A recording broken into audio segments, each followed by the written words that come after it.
আজি ঘোষণা হ'ব অসম সাহিত্য সভা নিৰ্বাচনৰ ফলাফল। ইতিমধ্যে আৰম্ভ হৈছে সভাপতি আৰু প্ৰধান সম্পাদক পদৰ বাবে ভোট গণনা। ঘোষণা হ'ব সভাপতি, উপসভাপতি আৰু সাধাৰণ সম্পাদকৰ নিৰ্বাচনৰ ফলাফল।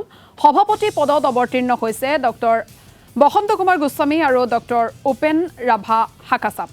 কামৰূপৰ দদৰত অনুষ্ঠিত হৈছে অসম সাহিত্য সভাৰ নিৰ্বাচনৰ ভোট গণনা। আজি নিশালৈ স্পষ্ট হ'ব কোনে অলংকৃত কৰিব অসম সাহিত্য সভাৰ পৰৱৰ্তী সভাপতিৰ পদ। আৰু সেই স্থানত উপস্থিত আছে আমাৰ সাংবাদিক ৰূপম দলৈ আপোনাৰ ওচৰলৈ আহিছোঁ পোনে আৰু আমি ইতিমধ্যে দৰ্শকসকলক জনাইছোঁ ভোট গণনা চলি আছে। কিমান সময়লৈকে ভোট গণনা চলিব আৰু বৰ্তমান কোনে অগ্ৰগতি লাভ কৰিছে, কোনে অলংকৃত কৰিব এবাৰ অসম সাহিত্য সভাৰ সভাপতিৰ আসন?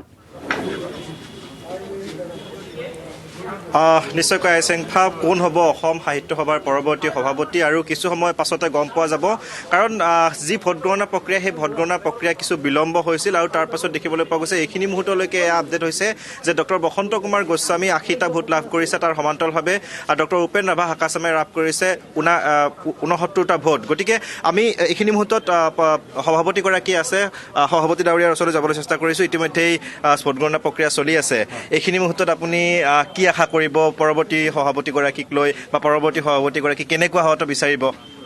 আমি এই সময়ত অতিকৈ মনোনিৱেশ কৰি আছোঁ ভোট গণনা প্ৰক্ৰিয়াটো যাতে সুন্দৰভাৱে সমাধান হয়, আৰু সেই হিচাপত আমাৰ অভিজ্ঞ ব্যক্তিসকলে এই কামত জড়িত হৈছে।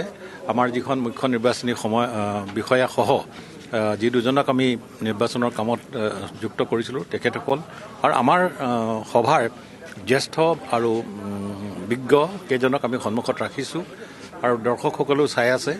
গতিকে আশা কৰিছোঁ অতি সুন্দৰভাৱে এই ভোট গণনা প্ৰক্ৰিয়া সম্পূৰ্ণ হ'ব আৰু যথাসময়ত যেতিয়া তেখেতসকলৰ গণনা কৰি আমাক জনাব, সেই হিচাপে আমি ঘোষণা কৰিম।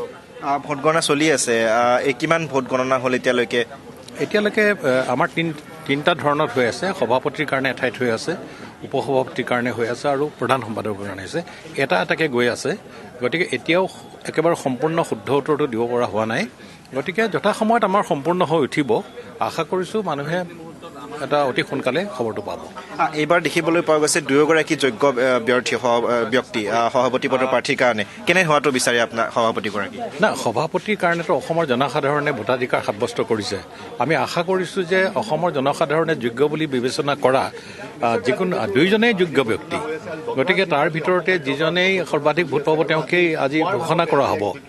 গতিকে মই আশা কৰিছোঁ যে আমাৰ যিয়েই নহওক আমি যোগ্য ব্যক্তি হিচাপেই আচলতে অৱতীৰ্ণ যেতিয়া হৈছে বা কৰোৱা হৈছে। গতিকে তেখেতৰ পৰাই আচলতে অসম সাহিত্য সভা আগন্তুক 2 বৰ্ষ পৰিচালিত হ'ব।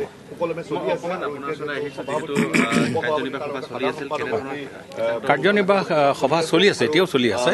আজি যিখিনি বিষয় লৈ আমি কাৰ্যক্ৰমণিকা আগবঢ়াইছিলোঁ সেইখিনি প্ৰায় অৰ্ধাংশ পাৰ হৈছে, আৰু গতিকে এতিয়া আৰু কিছুমান আমাৰ সাংগঠনিক বিষয় আলোচনা হ'ব আৰু আমাৰ পাঠশালা অধিৱেশনৰ কাৰণে কিছু কথা আলোচনা হৈ আছে। এইখিনিতে আৰু এটা কথা আপোনাক সুধিব বিচাৰিছোঁ, আজি কাৰ্যনিৰ্বাহক সভাত যিখন কুৰুক্ষেত্ৰ দেখিবলৈ পোৱা গ'ল, বাৰে বিভিন্ন বিতৰ্কত সাঙুৰ খাই থকা অসম সাহিত্য সভাৰ আজি কাৰ্যনিৰ্বাহক সভাতো একেধৰণৰ এটা পৰিস্থিতি দেখিবলৈ পোৱা গ'ল। যিগৰাকী প্ৰধান সম্পাদক পদৰ প্ৰাৰ্থী, তেওঁৰ বিৰুদ্ধে মাৰপিটৰ অভিযোগ উত্থাপন হৈছে। এই সন্দৰ্ভত বৰ্তমানৰ সভাপতিগৰাকীয়ে কিবা ক'ব নেকি? কাষলৈ যাওঁতে এনেধৰণৰ তেওঁক অপদস্থ কৰিছে, শাৰীৰিকভাৱে প্ৰহাৰ কৰিছে। তেওঁ সেইটো কথা কৈছে, তাৰ সমান্তৰালকৈ যিজন শাৰীৰিকভাৱে অপদস্থ কৰা হৈছিল এগৰাকী কথা কৈছে লোকক, অজিত প্ৰসাদ শৰ্মাই তেওঁ প্ৰহাৰ কৰাৰ কথা কৈছে।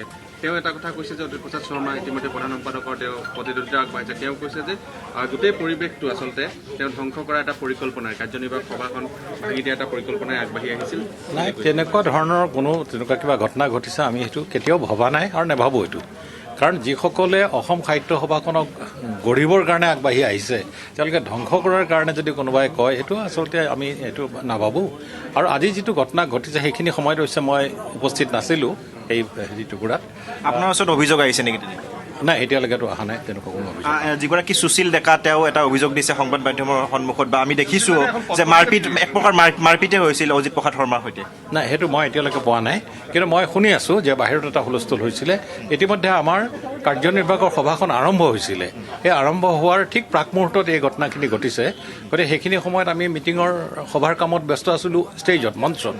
গতিকে সেইখিনি সময়তে এই ঘটনাটো ঘটাৰ কাৰণে আমাৰ মিটিংখন আৰম্ভ কৰিব পৰা নাছিলোঁ। পিছত যেতিয়া আমি খবৰ লৈ বাহিৰলৈ আহিলোঁ, ইতিমধ্যে সেই পৰিৱেশটো সমাপ্ত ঘটিছিল আৰু ইতিমধ্যে আমি সভাৰ কামত ব্যস্ত হৈ পৰিছোঁ আৰু এতিয়াও সভা চলিয়ে আছে। আৰু যিটো আমি শুনিলোঁ সেইটো আচলতে নহ'বলগীয়া ঘটনা এটা ঘটি গ'ল। আমি কেতিয়াও বাঞ্ছা কৰা নাছিলোঁ যে আজি আচলতে পবিত্ৰ দিন বুলিয়ে ক'ব বিচাৰিছোঁ, কাৰণ অসম সাহিত্য সভাৰ আগন্তুক দুটা বৰ্ষৰ কাৰণে আজি যি 3জন মুধাফুটা ব্যক্তিৰ নিৰ্বাচনৰ ভোট গণনা হ'ব, তেনে এটা পৰিৱেশত আৰু অসমৰ বিভিন্ন প্ৰান্তৰৰ পৰা আমাৰ সদস্যসকল আহিছে, তেখেতসকলৰ উপস্থিতিত এনেকুৱা ধৰণৰ ঘটনাটো আমি কেতিয়াও বাঞ্ছা কৰা নাছিলোঁ। দুৰ্ভাগ্যবশতঃ তেনেকুৱা এটা ঘটনা ঘটিছে আৰু মই ভাবোঁ যে সেই বিষয়টোক আমি প্ৰধান বিষয় হিচাপে নলৈ এতিয়া আমি আচলতে ল'ব লাগে যে আজিৰ দিনটোত যিটো উল্লেখযোগ্য ঘটনা হ'ব, অসম সাহিত্য সভাৰ আগন্তুক বৰ্ষৰ কাৰণে নিৰ্বাচনৰ যিটো প্ৰক্ৰিয়া, সেই প্ৰক্ৰিয়াটোৰ তাৰ ফলাফল কেনেধৰণে ঘোষণা হ'ব। ৰূপম দলে আপোনাক এই মুহূৰ্তত ধন্যবাদ জ্ঞাপন কৰিছোঁ।